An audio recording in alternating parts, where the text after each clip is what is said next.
The sophisticated presentation of this dish, paired with a gourmet flavor profile, sets this recipe above the rest. If you were searching for a light yet impressive starter recipe, look no further and start making these prosciutto wrapped pears with blue cheese crumble. Start by slicing the pears vertically in half, then removing the core. Divide each half into 4 pieces to have 8 slices per pear.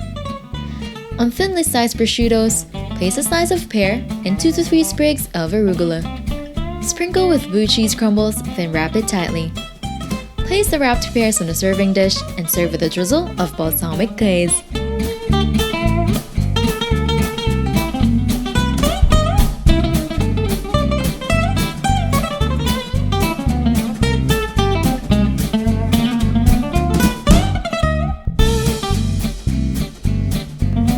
Don't forget to hit like, subscribe, and turn on that notification bell to catch more easy and tasty dishes to try at home.